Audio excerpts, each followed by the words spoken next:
Hello and welcome to today's WMC Daily for Wednesday, the 27th of July. Now, this is a day I've had marked in my calendar for quite a few months. Tonight's concert as part of the WMC is the President's Own Marine Band, all the way across from Washington, DC. These guys are one of the best bands in the world. They are hand-picked from the cream of the crop in the USA, and they are frankly brilliant.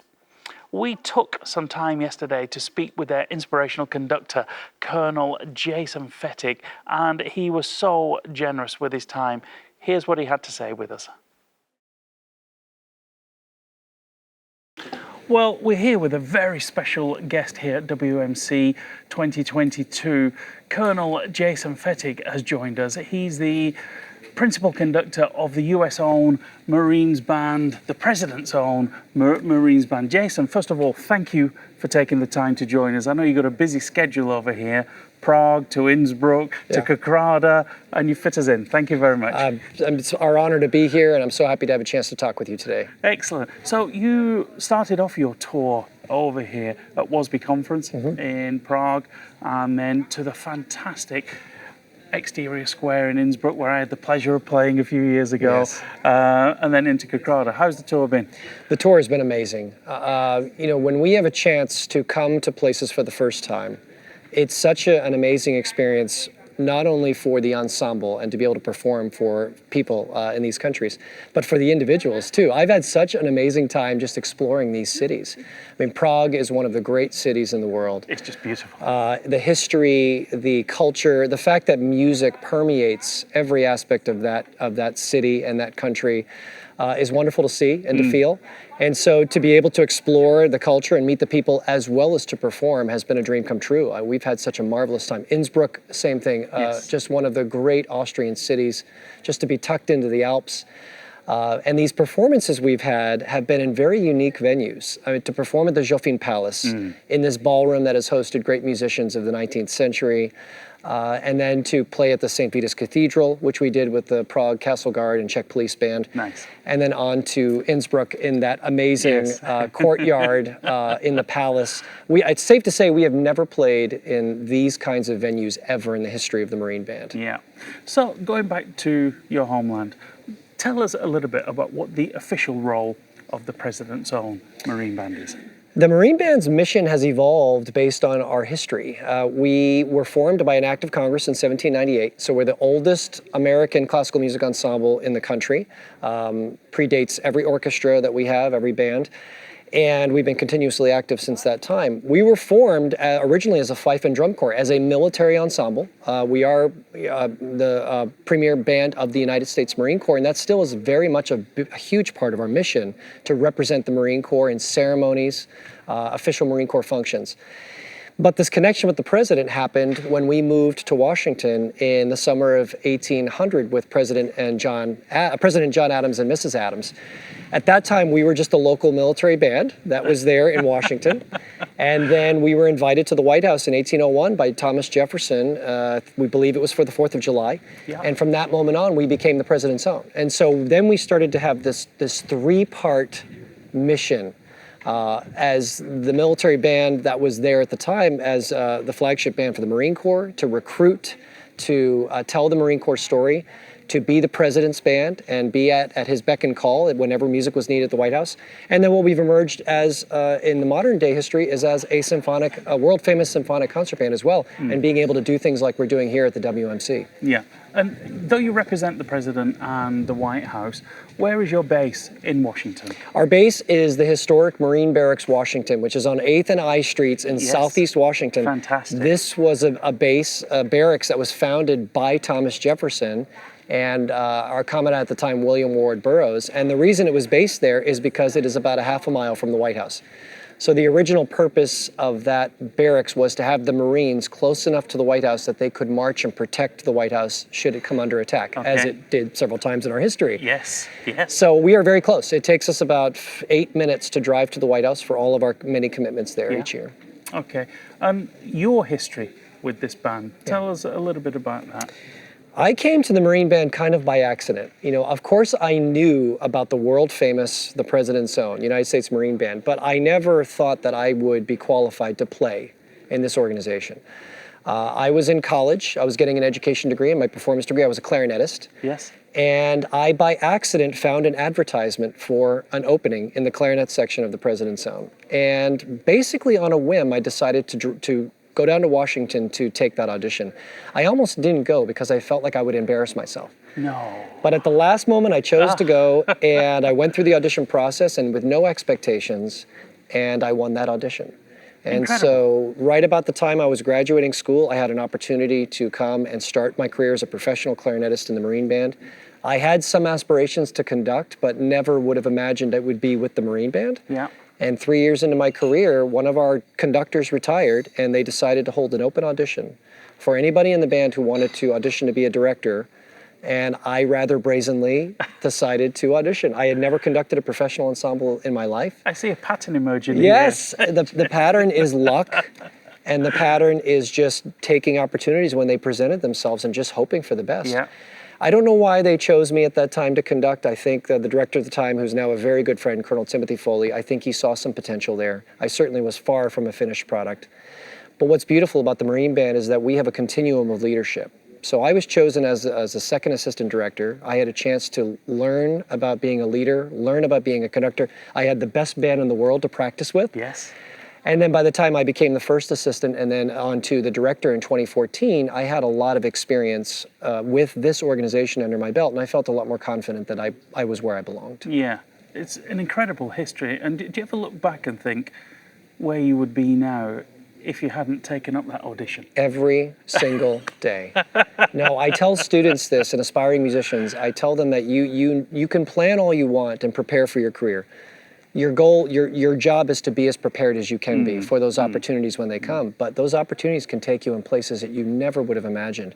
That is definitely the case for me. If I had made one different decision in a moment's notice, Yes. my entire musical life would have been different. And I don't know where it would have taken me, but I'm so grateful it took me where I am because I feel like I belong in this organization. It speaks to me musically, Yes. personally. I thank my stars every single day that I made that decision. I'm sure you do.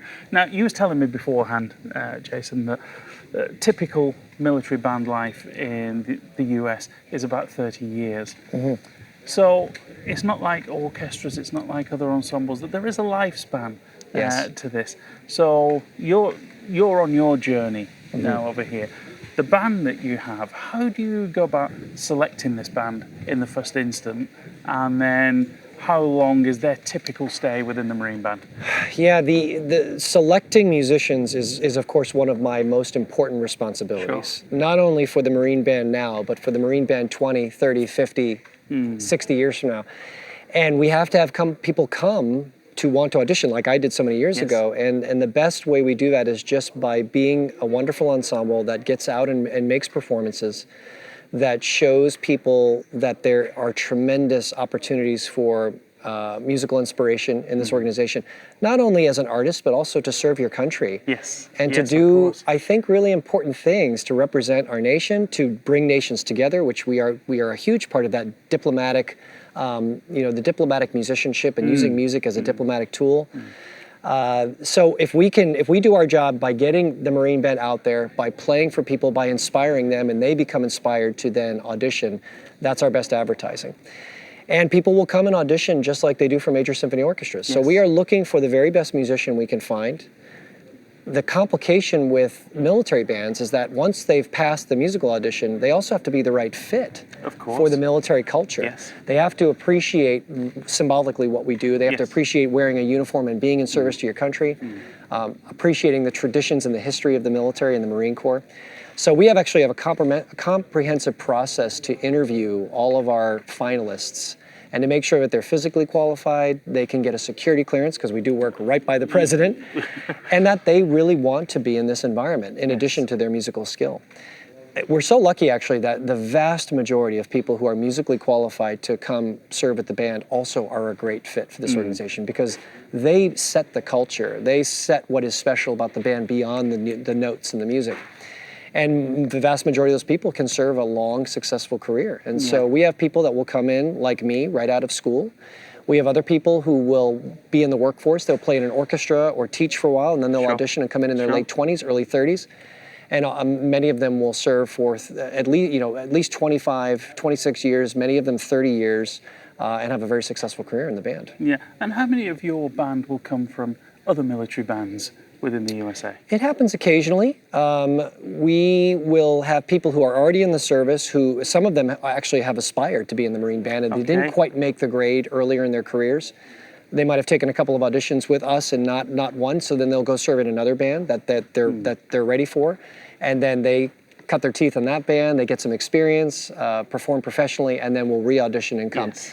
I would say maybe about 7 or 8% of our workforce actually was in the military, either in the Marine Corps or another service prior to joining the Marine Band.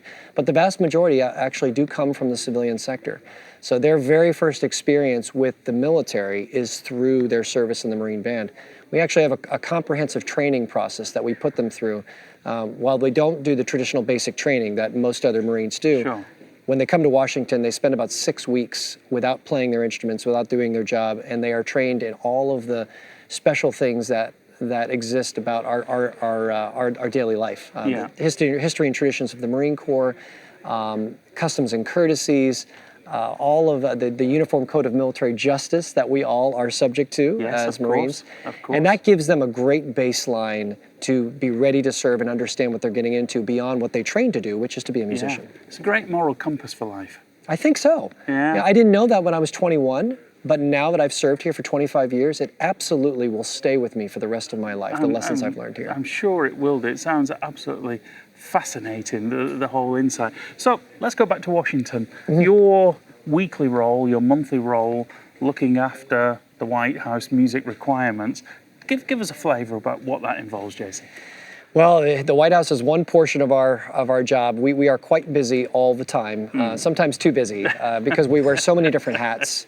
Some of it is within our control, like concerts we schedule and performances, and much of it is not. The White House is a prime example. We are on call for the president 24 hours a day, 365 days a year. So the Marine Band is never on vacation in totality. Even as we are here with nearly 80 of our personnel, I've got another 70 that are still at home, performing at the White House, performing ceremonies for the Marine Corps. We continue our job all the time. If there had been a state dinner or a major White House function that happened while I was here, I'd be on the next plane to go execute that for the president, and then I would come back to rejoin my colleagues here. That has not happened, thankfully, so our concert will go unabated. Well, hopefully these things get planned months and years into advance. Sometimes they do, sometimes they don't. You know, there's a lot that happens that we know is going to happen at the White House. It's part of our regular 250 performances a year. But, you know, government life and political life is not predictable, you know, and things will come up for the president, whether it's a trip or whether it's a bill signing or some sort of event of national import that requires music, that we need to put a soundtrack to this moment in American history. And that could be the same day. That could be a call we get in the morning that says we would like to have a 60-piece band on the South Lawn of the White House for this event this afternoon. And our answer is always yes. Our number one priority is to the President of the United States and the presidency, and we will drop everything to go and execute that mission. Incredible. Yeah. Incredible. You say you're on call 24 hours a day. Have you ever been called up at a very short notice? I have not been called personally by the White House on short notice at 2 o'clock in the morning, but as the commanding officer of the Marine Band, as someone who is responsible for the welfare and the happiness and health of 160 plus professionals, I do get calls in the middle of the night. This is one of the most important parts of my job, not only as being the chief conductor, but being the leader of the organization. And that takes up a fair amount of my time and my energies. It's very important to make sure that all of our colleagues are where they need to be, make sure their families are okay, make sure they're ready for duty, and that they have what they need to be their very best. And that's a huge part of what I'm responsible for. So who do you report to, Jason? I report to a couple of different people. You can imagine, since we are the President's Own, that I do report directly to the White House on musical issues. I am the advisor, the musical advisor to the President in the White House. So if there are things that they need to know or advice they need on musical selections or events, then I will get a direct call to talk about those things. Administratively, I technically report to a general officer at the Office of Communication in the White House. So, I'm sorry, in the Marine Corps. So the Marine Corps has an entire division that is responsible for interfacing with the public, for making sure, arranging press conferences, telling the Marine Corps story. We technically work for them because we are a part of that mission to go out and bring the American public and the worldwide public together with the Marine Corps, tell that story. And I also have a close relationship with the Commandant's office and the Commandant of the Marine Corps. Yes. And so we technically do work for him directly as well. So if the Commandant ever needs anything, he will come right to the Marine Band and ask for it. Yes. Wow. Yeah. It's incredible structure. It is. Okay. Within that, you must play a vast array of music. Okay. Do you have free reign in setting your own programs, choosing your own music? Obviously, there's restraints that you have to work in, but does anybody look over your shoulder? If there are people looking over my shoulder, I don't know about it. Okay. And I think the reason is because the Marine Band historically has had a lot of trust from all of our various constituents, all of our bosses. They understand that we've been doing this for a very long time, and the more experience that the directors get, I mean, I've been here for 25 years, I've seen about everything at this point, the more they know that we're going to pick the right music for the right occasion. Yes. Now, yes, we play an incredibly wide range of music, not just symphonic music and classical music and patriotic music, but every ensemble and every style of music you can imagine, we have to be proficient in because it's often needed for the White House. So we have incredibly versatile musicians who know a vast array of music, and they can pick up any style that's needed, and within a day or two, they can play it very authentically. I'm very grateful for that, because if we didn't have that, we wouldn't be able to execute our mission. But one of my jobs is to make sure I understand my audience. I know who we're playing for. I know what version of the Marine Band they expect and they need. And the music I select is based on that knowledge and making sure that we deliver what's needed. And we are really, in many ways, America's band. And we want to make it feel like everyone has a piece of ownership in the Marine Band. Our salaries are paid by the taxpayers' dollars, and we're all very aware of that. But we also take great pride in being a little bit of something for everybody, and having the capability and the passion to do that at the level that we do it. Yeah. There's a famous story in England of one military band who was performing at Wembley Stadium. Okay. England versus Holland football game in the European Championships. A big one. Okay. And nobody had told them the correct number of verses for the Dutch national anthem. And they ended up playing 4 verses, of which there's only 2. Okay. And according to legend from the Dutch players, that put them off their game. Because has anything ever gone wrong that you can tell us about, Jason, within the Marines Band? There have been a number of things. I will preface this by saying one of the things that we do very well is we do our homework and our research. Yeah, sure. And especially for international events, we would use our resources at the State Department and various academic experts we have around the country to be sure that whatever music we were playing was authentic, it was appropriate, it was done the right way, it was from the correct region of the country. You know, you can imagine if we were playing folk music from Korea, for example, we would want to be very careful that we play South Korean folk music for the South Korean president versus North Korean. So we spend a lot of time thinking about those things and engaging people who know. But, you know, things do go wrong from time to time. Not so much with the music selection, but, you know, I had early in my career, I had an event with a president where I was in charge of the orchestra, and the time came to introduce the president. And we do it in America by playing the famous 4 ruffles and flourishes, ba-da-dum, ba-da-dum. And then there's an announcement, ladies and gentlemen, the President of the United States, and then we play Hail to the Chief. So when you play that fanfare, everything after that is automatic. So you need to wait for a cue for the fanfare. And I was relatively inexperienced, and the president came out and was ready to go for this event, and he gave me a cue and said, you know, Lieutenant, we're ready to go. And so I played the fanfare, and I didn't hear the announcement. And the president, as all presidents, are trained to just start walking into the event when they hear the music, right? The music is very powerful. It moves presidents. And the announcement eventually came, and they went into the room, and the event started, and an aide came out and said, well, what are you doing? I said, I'm playing Hail to the Chief. And he said, well, you played it way too early. We weren't ready to go.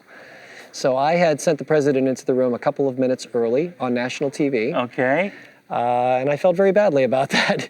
It was it was one of those moments where you realize that music is powerful, and you also realize that you can make mistakes. Of course. Everybody's human. And I felt like I needed to make that mistake because here, 24 years later, ask me how many times I've sent a president into a room early since that moment. I can imagine. Ever.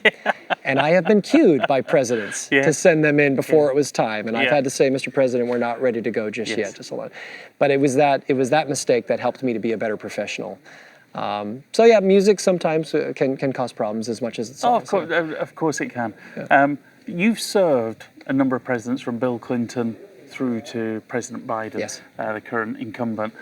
What's the strangest request you've had that you can tell us about? I don't know if I've had strange requests. You know, there's a reason for everything in the music that we play. And even if a president or their staff wants a specific type of music for a moment, if it's okay, then I will say no problem. You know, one of my jobs is to make sure that we keep our White House out of trouble and do the right thing musically. Sure. And so there have been times that I and my predecessors have offered advice on things that were requested to make sure that it was more appropriate to the occasion. And sometimes staff members just don't know. You know, we are the musical experts for the White House. I'm trying to think of a unique request. Well, I'll tell you one of the most unique things we did was during the Australian state dinner under the President Trump's administration, we played from the roof of the West Wing. So they put the entire orchestra on the roof of the West Wing right over the cabinet room. And they had the dinner was in the Rose Garden. So it was an outdoor state dinner. It was very beautiful.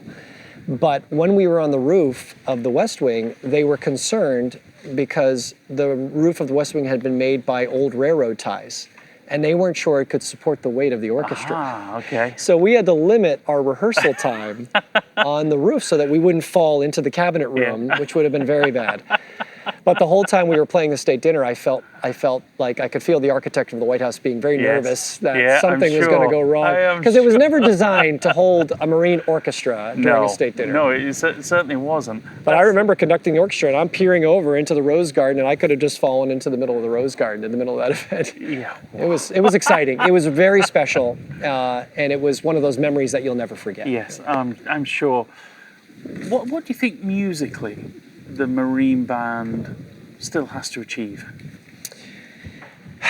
I think what's important for an organization like ours that has international visibility is to continue to find that balance between preserving tradition and the things that are important that have been embedded in the foundation of our country, of our culture, but not be afraid to continue to evolve.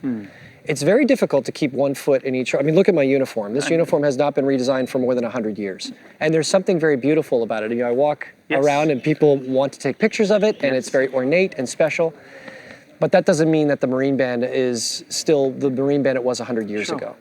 So I would love to see this organization continue to embrace change, continue to embrace our musical culture as it evolves, continue to meet people and audiences where they are, continue to expand the number of audiences who feel like this music and this institution is a part of them and they're something they're proud of. Yes. But all within the foundation of never losing sight of where we came from, who we are, what we have built upon, and all of the thousands of people that have come before us that have worn this uniform, that have contributed to this beautiful continuum. I think about that every day. Yes. I think about how this organization was built and the responsibility we have to carry it forward and make sure that it's here 225 years from now. Yeah. And I think it will be. I think it's a very special place. I feel very lucky to have had a small chapter in its history. And I am fully confident that it will continue to do exactly what I've just asked. Oh, I'm sure it will, but it's a huge responsibility on your shoulders. Yeah. It is, but it's also music. Yes, it is. I think it's important to think about music is supposed to be joyful. It's supposed to be healing. It's supposed to be something for everyone. And when I think about music that way, I don't feel the weight as much on my shoulders. Yeah. And I'm very fortunate to work with such creative, smart, motivated people that we help each other to continue to execute that. Sure.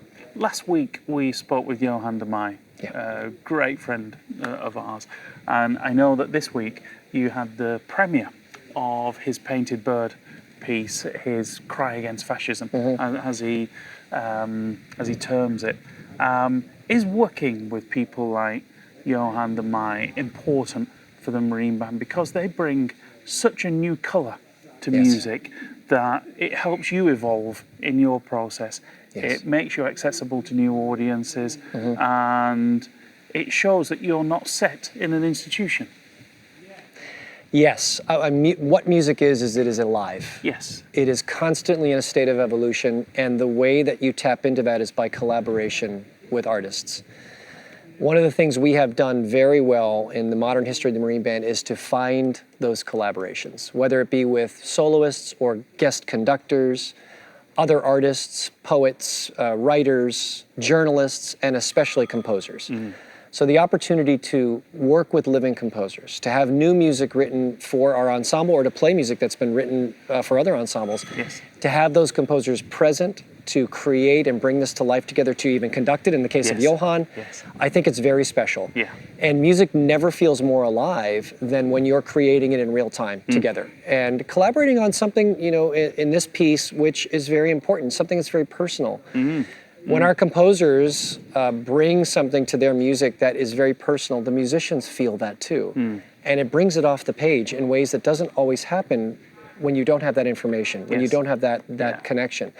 And that's happening on this concert at the WMC tomorrow in a couple of ways. Not only Johan's piece, which is a very important piece for him, and he's very emotional about it, and it speaks to the dangers of our time, but also the Jim Stevenson Symphony No. 2, which is a monumental addition to the repertoire and also a very personal work for him and one that has meant a great deal to our performers as well.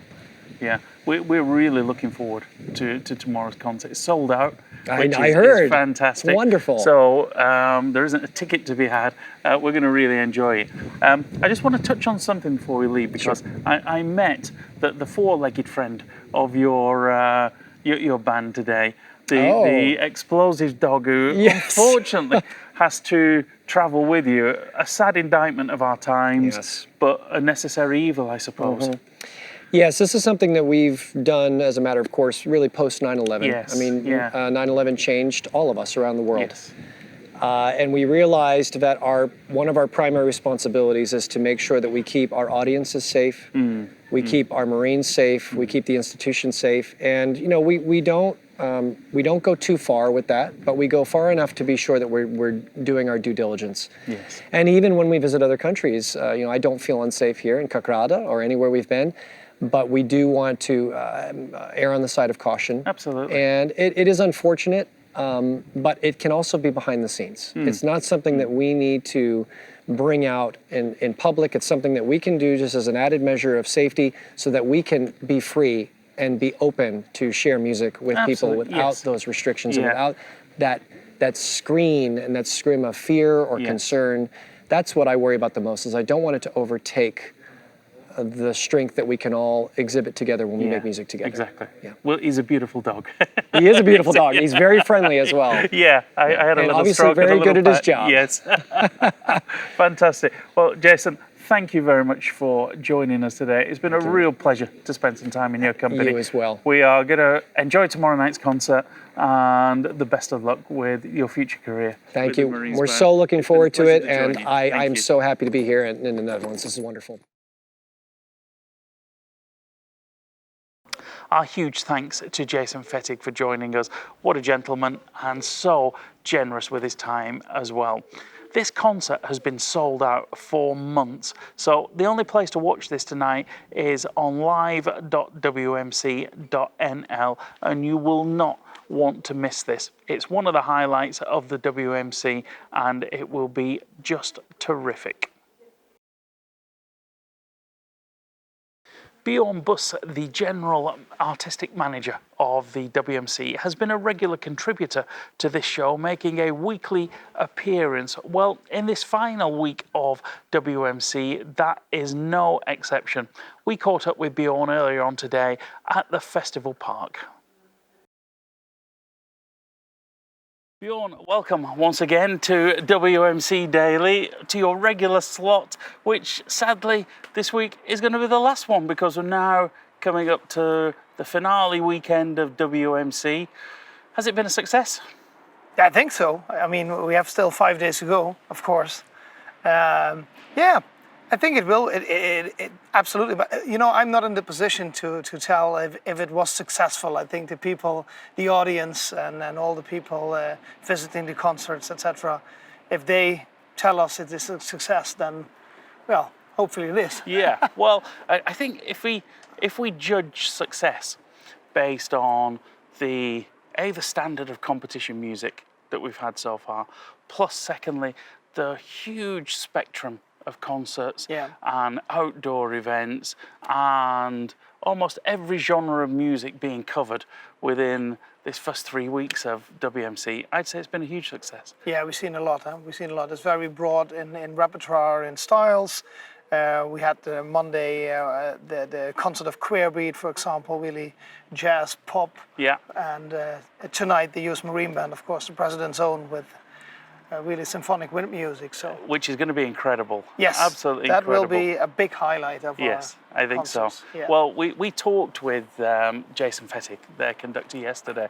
What a terrific guy he is. What a incredible ensemble he has at his disposal. So tonight's concert is just going to be amazing. Yeah, absolutely. I met him 3.5 years ago during the Midwest Clinic in Chicago. Yeah. And we talked about the possibilities to come to Europe. And he was very enthusiastic from the beginning, but as you know, it is a long way to make this happen. I mean, you need the approvals of the US Army, the Marine, the country, etc. And we had to set up really some other concerts for them in Europe. So that collaboration that we have with, for example, the WASB conference in Prague and the Innsbruck Promenade concerts, that really made it happen that they could travel to 3 cities and give 3 concerts. And I think this will be the final concert for them. And it will be great, really. Oh, we can't wait. You mentioned there that the WASB conference, and of course WMC is delayed a year. It should have been happening this time last year. Yeah. Does now the hosting of this WASB conference at the same time as WMC have any bearing on either event? Well, it was a combination because I'm board member of WASB too. Yes. So we delayed the WASB conference also 1 year. So we always make sure that, the WASB conference is every 2 years. Yes. And it's always one time in Europe and one time abroad, in America or in Asia. Next time it's in South Korea. Yeah. And then after that, you get the same combination again with a WASB conference going on in Europe and the WMC going on in Calcutta. Yeah, okay. So we're always looking for that collaboration. Yeah, wonderful. Now, there was an announcement recently by you guys about new ambassadors for the WMC. Yeah. Tell us who has been made the new ambassadors and why were they chosen, Björn? Yeah, well, we have 2 ambassadors. We had it from the past. Were the 2 composers, Johan de Meij and Hardy Mertens. Yes. And we decided that it's time to have 2 new ambassadors this WMC. So the first one we chosen was Jakob Dextra. Of course, well known from the brass band world and his network for the brass band. He was the first one who introduced the brass band competitions here in Calcutta to make part of the complete festival. Yes. And he always used his big network in the brass band world to get the bands here to Calcutta. And he retired actually this festival as a project manager of brass bands. So that was a good moment also to honor him for everything he did and still will do for WMC. Yes. So we made him a WMC ambassador for that. And the second person, Frank de Vuist, is a well-known conductor from Belgium who moved to Spain to conduct the big bandas, the big wind bands near Valencia. So he has a big network in Spain with all those bands. And always making sure there is a connection between WMC and the Spanish band world. But he also moved to South America, to Colombia, and he brought us, for example, a few festivals ago, the first time a Colombian youth band to be part of the young generation projects. Wonderful. Yes. So he is a big connection for us in Spain and in South America.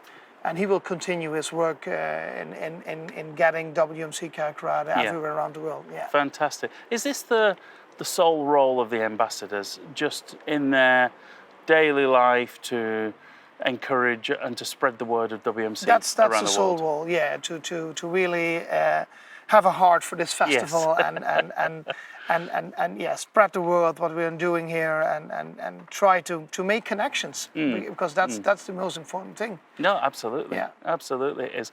So 3 weeks down, Bjorn, just this final weekend to go, but what a weekend we have to look forward to. Tomorrow night we have Martin Grubinger and Percussive Planet in concert, which is just going to be explosive and incredible. And then on Friday we have the start of our final weekend of competition. Talk us through that. Yeah, that will be the final weekend. Will be the weekend of the wind bands. Yes. So Friday we will start with the second division wind bands. We have 2 bands on Friday evening, and we proceed with that on Saturday morning and Sunday morning with some 8 more bands in the second division. And then of course we have the concert division, so the highest division of the wind bands, as we had for the fanfare orchestras last Sunday. And that will be a terrific competition, because we have 7 bands in this concert division from a lot of different countries. Yes. Well, and the viewers hopefully saw the fanfare bands doing their It was their incredible. stuff. It's like the same we had with the percussion ensemble. Yes. So in the concert division, they're also allowed to add non-musical elements to Yes. enhance that musical experience and that emotion. So we had some really nice things for the fanfares last Sunday, and I saw the artistic portfolios, so what they're going to do, the programs for this weekend, and I think we have some really great experiences after that. I mean, yeah, some wind bands really have great programs you have to see and watch. Yeah, exactly. You mentioned the fanfare bands from last weekend. Let's just talk a little bit about that, because I thought that concert division that we had was one of the best days music making I had ever heard. Yeah, there were some very special moments. I mean, all 4 of them did a great job, of course. But if you play at such a high level, you make it difficult for the adjudicators. So difficult. I mean, it's really difficult, and there were absolutely some emotional things going on. Yes, I mean, if you imagine that the band from Achel lost their principal flugelhorn player a few weeks ago. That's right. And they decided, well, we go. Yeah. Yeah, you could feel that tension in the air. Oh, I mean, they were very emotional, but also artistically, they've done things I've never saw. I mean, playing that chorale of Bach. In the 5 schools around the hall. Yeah, around the hall, Yes. in a surround setting with 5 or 6 different groups, Yes. starting one each other, and then at the end everything comes together. But perfectly balanced.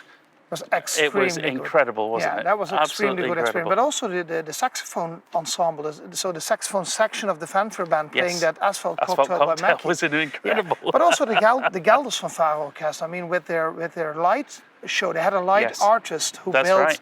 a light show specifically for that music they played. That was also a really great experience. Yes, it Yeah, was. Yeah. It was just incredible. Yeah, We all of loved them. Also, every minute. Isegem and Skimmert Yes. had really nice programs. It was really high level music making. Yeah. there. So we can expect more of the same this weekend. Yeah, absolutely. And then with 7 wind bands. Yeah, brilliant. Brilliant. We can't wait for it. Me too. Bjorn. There's so many things that you can look back on over this WMC, but do you have a personal highlight? Oh, I have so many. I mean, I have so many. You know, I have the problem now that with organizing everything, I can't be everywhere, and I can't sit the whole day in the Yes. Rhoda Hall or in Yeah. the theater Yeah. to enjoy everything that is going, because we're organizing so much around it. And so sometimes I'm sitting in the hall and then I just have a moment to let the music speak and let the emotion come in. Well, there are too many. I saw so many nice things. I mean, I can't really mention one specifically. I mean, maybe at the end, if we are ready with the festival, I can tell you a few really big highlights for me personally, but I think we had a lot of them. Yeah. And not only in the Rode Hall and the theater, and especially also this weekend in the stadium, we certainly will have some highlights, but also outside, small things that happen in the village, that happen on the blow stage on the Yes. market, things that happened during the WMC Academy. Yeah.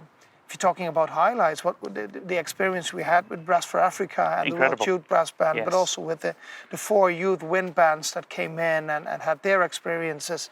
Yeah, a lot of things. Wonderful. I think one of my highlights was after the percussion weekend ensemble down in the main square, the Thai bands had gathered there, and some local Thai people had put on a big feast for them. And I was talking to some of the guys over there, and they were just in awe of the whole experience, the traveling over here, the town, the people, the music, the event, everything. And you could tell just by speaking to them that this will be something they will never forget for the rest of their lives. Absolutely, it's more than just a contest. Oh, absolutely. Sometimes we It's an forget experience. that. We always focused a lot on the contest, but the experience for the people just to be here all those days and in this environment with all those people and making that connection. That's important. Yeah. Well, it's been an absolute honour and a privilege for us to cover all this event, Björn. There are too many highlights to mention. It'll take us probably another month to listen to everything, to go through all the coverage. There's so much of it. But on behalf of myself and our crew, can I just thank you personally on camera for all of what you've done, all the cooperation you've given. It's been absolutely fantastic. And I would like to thank you and your whole team for the really professional footage and the professional way you guys are recording and doing all this stuff the whole month. Well, thank you. It's our pleasure. Thank you very much. Pleasure. It's a good team. Thanks very much, Björn. Thank you. Our thanks to Björn for not only joining us on today's show, but for everything he's done with us over here at WMC this year. A truly great guy to be working with. Now, tomorrow is the last ever WMC Daily. What, I hear you cry? Yes, it is going to be the last one because we're in the final weekend. Now, on tomorrow's show, we are going to be taking a little look back at some of our personal highlights from this year's WMC, as well as looking forward to all the final competition weekends. In the stadium, we have the championship and the world divisions up for grabs for the marching, the show, and the marching parade bands. And in the Rode Hall, we have the cream of the crop, the concert division wind bands battling it out for the coveted World Championship title. You will not want to miss one single bit of this. Go to live.wmc.nl to get all of this weekend's competition action, and of course all the content that we've already covered, and there's loads of it on WMC.nl. You can still watch everything on demand. If you've not signed up already, why not? Because you're missing so much fantastic music, so many world premieres, so many great ensembles. I could go on and on and on, but I'm not. I'll see you tomorrow.